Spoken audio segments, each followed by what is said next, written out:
आम आज गोटे सुंदर कथा देखा मृत्यु कहार निर्देश मृत्यु जम निर्देश ना नियतिर निर्देश आ से नियति किए ना ब्रह्मर निर्देश ए तीन गोटे होती ब्रह्म जी सी कहते मु सृष्टिर कर्ता जे करी कराऊ थाए मुई मो बिनु अन्य कहीं नहीं जदि तुम बिनु अन्य कहीं नहीं तुम्हें हो सृष्टिर कर्ता तुम्हें सब करुच करौच ताल मृत्युर तांडव कौन तम अधीन से कहते विधिर विधान नियति तो नियतिर अधीन आमर हिंदू शास्त्र हिसाब से कहते जमपुर जमर चित्रगुप्त पांजीर अधीन होती मृत्यु बोली तेणु आज आम गोटे कहानी मध्यम देखा मृत्यु होती कहार अधीन ये तीन स्टेप भितर कहार अधीन होती मृत्यु सुंदर कहानी आपण मान जदि धीर मन है शुणिबे ताल बहुत भल लगे आ जानीपारे मृत्यु कहार इंगित हुए गोटे राज्य रे गोटे ब्राह्मण थिले से त्रिकालदर्शी ब्राह्मण ब्रह्म मुहूर्त उठिकी स्नान करिकी तर्पण आदि करते से दिने सका उठिकी बड़े भोर उठी जाइए स्नान करिकी पुष्करणी से नदी नाला विषय नाला से राज्य से पुष्करणी स्नान करिकी सूर्य को तर्पण कला बेले ऊपर गोटे आलोक खसिकी पड़ा तले से त्रिकालदर्शी ब्राह्मण सब जानी सुंदर कहानी मन ध्यान दे शेष पर्यंत शुणिले बहुत कार्य लगे से तो देखले गोटे लाइट आसी खसला से लाइट की लक्ष्य कला बेलू से गोटे सर्प आकृति तैयारी गोटे सापटे ठियाला कहला अरे गोटे लाइट पड़ला पुणी गोटे साप और से आस्ते आस्ते तरतर आई तर्पण सारिकी से साप को लक्ष्य कला से साप तांकरी घर आड़ को जाऊँ से ब्राह्मणर घर गाँव शेष मुंड तारी घर आड़ को से जाऊँ ब्राह्मण कौन कले ना तरतर तरतर होगी तर्पण सारिकी घर को गला बेलू घर आगे जो आमर सब चाल घर मान थी सब नला बाट नला मुह थिला जो मैंने पुराणा घर जो मान भी नला मुह थी से नला मुह बाटे से सापटी बाहर की जाऊँ बाहर को क्लारे जो साप को मुझे देखिली से जगार सी आस नला मुह बाटे बाहर गला ता माने से घर पशि देखला बेलू तार स्त्री पुआ मृत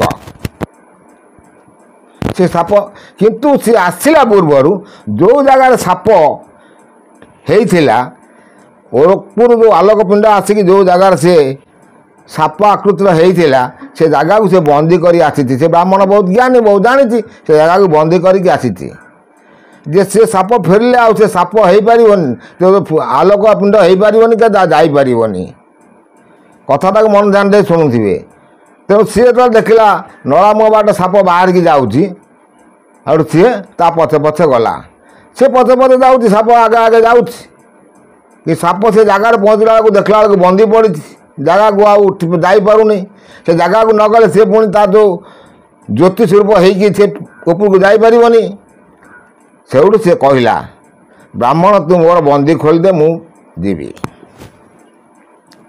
ब्राह्मण कहले तू किए तू कहीं आसीलु आ मोर स्त्री पुआ को कहीं नेलु तू किए ना मुझे नियति मु विधिर नियति विधान नियतिर गति हिसाब से तुम स्त्री आउ पुअंकर शेष कर्म पाई आसली तेणु मते तू बंदी करी रखनी मते छाड़ी दे मु पलैबी तू जदि नियति तू जानी सबू जे मते कौ दिन केतबेले कौ मुहूर्त नबू जदि कहबू ताल मु तोर बंदी खोलीदेवी ब्राह्मण को कथा शुणिकी नियति कहले आज को 12 वर्ष पर त्रिवेणी घाट रे बारुड़ी स्नान जोग पड़ी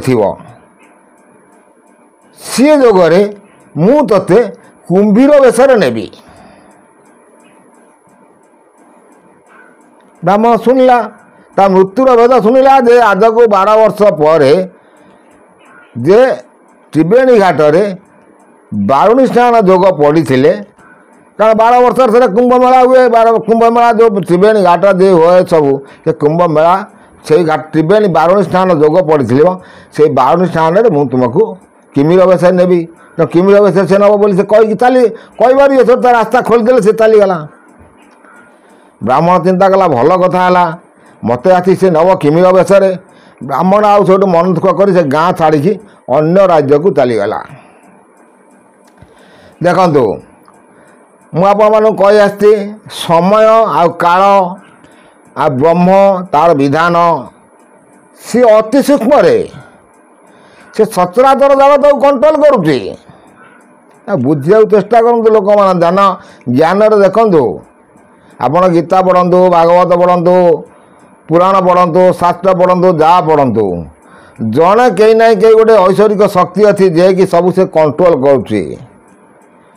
ସେ ସବୁର ରକ୍ଷାକର୍ତ୍ତା।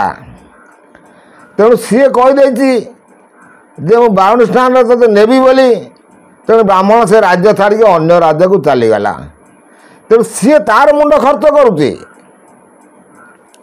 ଯେ ବ୍ରାହ୍ମଣକୁ କେମିତି ସେ ଜାଲରେ ପକାଇକି 12 ବର୍ଷରେ ଟାଣିକି ନେବ। କେଉଁଠିକି ନେବ? ତ୍ରିବେଣୀ ଘାଟକୁ ନେବ ବୋଲି। ତେଣୁ ସିଏ ବ୍ରାହ୍ମଣକୁ ନେଇକି ଗୋଟେ ଅପୁଷ୍ଟିକ ରାଜ୍ୟ ପାଖରେ ରାଜା ପାଖରେ ପହଞ୍ଚେଇ ଦେଲେ। ସେ ରାଜାର ପୁଅ ନାହିଁ।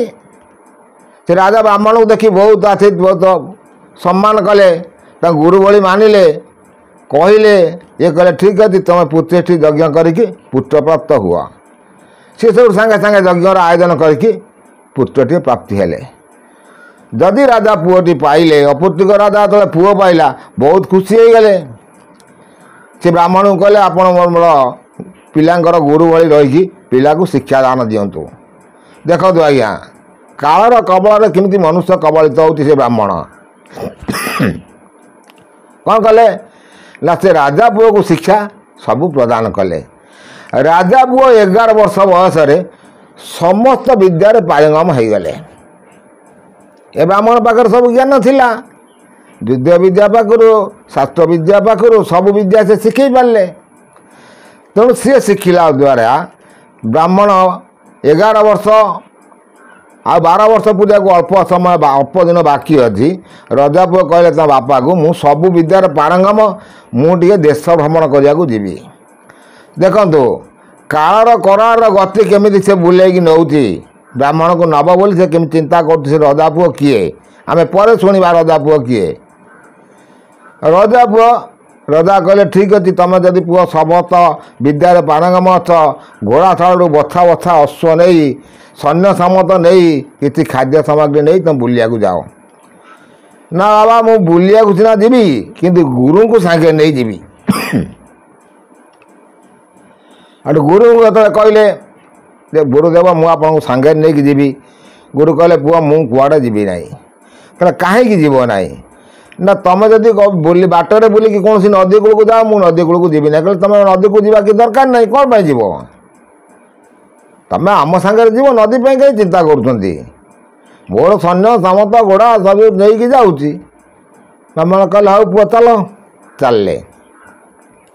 କିନ୍ତୁ ରଜା ପୁଅ କ'ଣ କଲେ ନା ବୁଲି ବୁଲି ବୁଲି ବୁଲେ ବୁଲେ ବୁଲେ ଯେଉଁଦିନ ତ୍ରିବେଣୀ ଘାଟରେ ବାରୁଣୀ ସ୍ନାନ ଯୋଗ ପଡ଼ିବ ସେଇଦିନ ଯାଇ ସେ ବାରୁଣୀ ଘାଟରେ ପହଞ୍ଚିଗଲେ।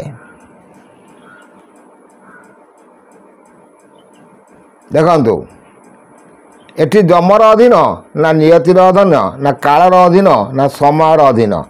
ଆପଣମାନେ ତାକୁ ବିଚାର କରି ଦେଖିବେ। କଥାଟା କାହାଣୀ ମାଧ୍ୟମରେ ଆପଣମାନେ ଜ୍ଞାନ କରିବେ ଯେ ମୃତ୍ୟୁ କିପରି ଆସେ। ଆପଣ ଯେତେ ଯେଉଁଠି ରହିଲେ ବି ମୃତ୍ୟୁ ନିଶ୍ଚିତ ଆସିବ ହିଁ, ସେ ନେବ। ଆଉ ମୃତ୍ୟୁ ହେଉଛି ଧ୍ରୁବ ସତ୍ୟ। ତେଣୁ ଅଚ୍ୟୁତାନନ୍ଦ ବି ତାଙ୍କର ପଟାଳ ସବୁ କହିଛନ୍ତି ଯେ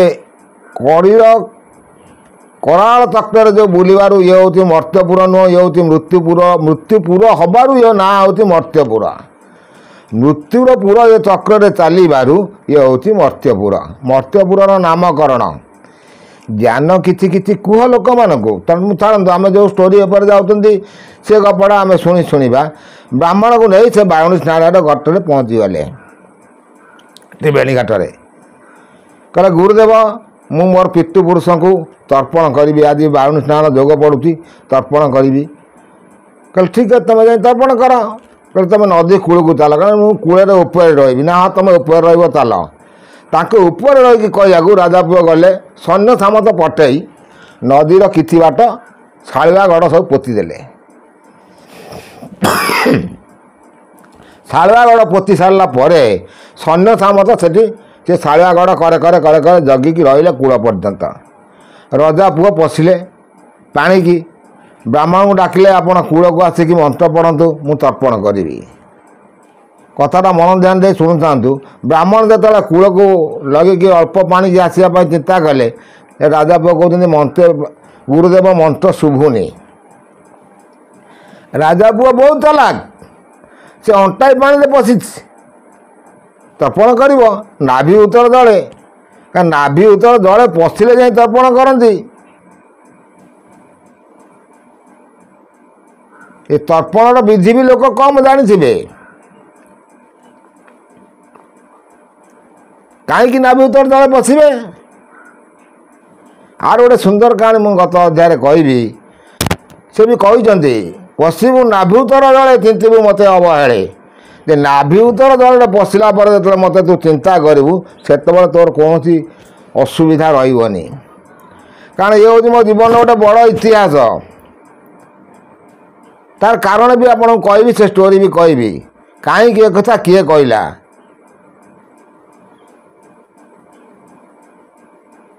ଆଉ ଇଏ ହେଉଛନ୍ତି ସ୍ୱୟଂ ଜଗନ୍ନାଥଙ୍କର ମୁଖ ନିଃସୃତ ବାଣୀ ଭଳି। କାରଣ ଏ ହେଉଛି ନିଶ୍ଚିତ, କାରଣ ମୁଁ ସେମିତି କହିବି ତାର ଷ୍ଟୋରି। ଆମ ବାବାଙ୍କୁ ନେଇକି ଯାଉଥିଲୁ ଶବ ପୁରୀ ସ୍ୱର୍ଗଦ୍ୱାର। ଗୋଟେ ବ୍ରାହ୍ମଣ ମୋତେ କହିଥିଲା, ତୁମେ ଗାୟତ୍ରୀ କରୁଛ, ଗାୟତ୍ରୀ ପଢ଼ୁଛ, ତୁମ ବାପା ମା ଚାଲିଗଲେ ସେଇଦିନ ତୁମର ଅଶୌଚ ହେଇଯିବ, ଆଉ ସେଇଠୁ କଟିଯିବ, ଆଉ ତୁମେ ପାଇବନି ଫଳ। ଠିକ୍ ଅଛି। ବାପାଙ୍କର ଏକ୍ସପାୟାର ଦିନ ହେଲା, ସକାଳେ ସେ ଚାଲିଗଲେ। ସକାଳୁ ସକାଳୁ ମୁଁ ଯାଉ, ସକାଳୁ ସକାଳୁ ଗାୟତ୍ରୀ କରିନୁ, ଭୋର 5ଟାରୁ ସେ ଚାଲିଗଲେଣି। ତାଙ୍କୁ ଗାଡ଼ିରେ ନେଇକି ଯାଉଛୁ, ବସି ଚିନ୍ତା କରୁଛୁ ସେ ନନାଙ୍କର କଥା। ଆଗେ ତ ଅବିତ ଶବ ଯାଉଛି ବୁଲିକି ଯାଉଛି, ଆଗେ ସିଂହଦ୍ୱାର ବାଟେ ଯାଉଥିଲା। ସେଠି ବସି ଚିନ୍ତା କରୁଛି, ପ୍ରଭୁ ଆଜି କ'ଣ ମୋର ଶେଷ କଟିଯିବ ଏଇଠି?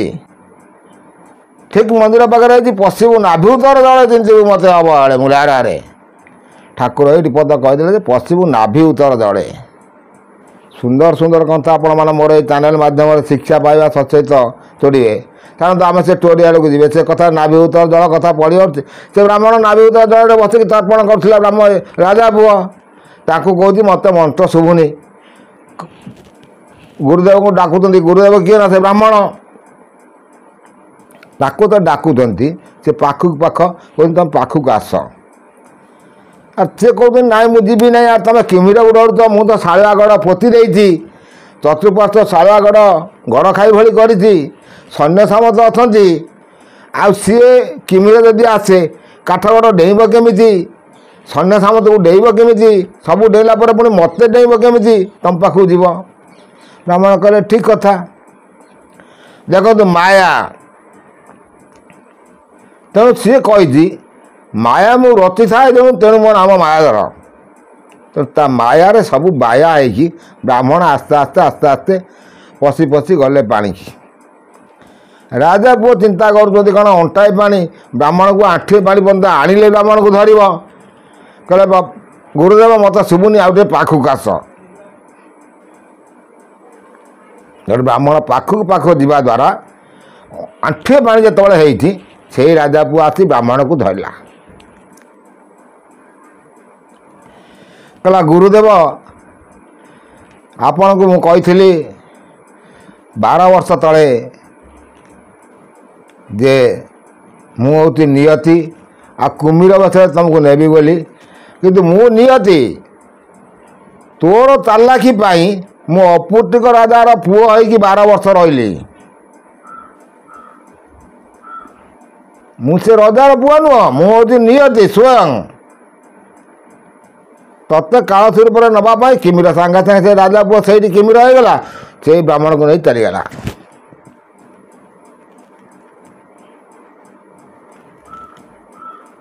ତେଣୁ ଏଥିରେ ଆପଣମାନେ ବିଚାର କରିବେ ମୃତ୍ୟୁ କାହାର ଗତିରେ, କାହାର ନିର୍ଦ୍ଦେଶରେ। ଆହୁରି ଆପଣମାନଙ୍କୁ ପୁଣି ଅନ୍ୟ ଅଧ୍ୟାୟରେ ଆସିବା ସୁନ୍ଦର ସୁନ୍ଦର କାହାଣୀ ନେଇକି।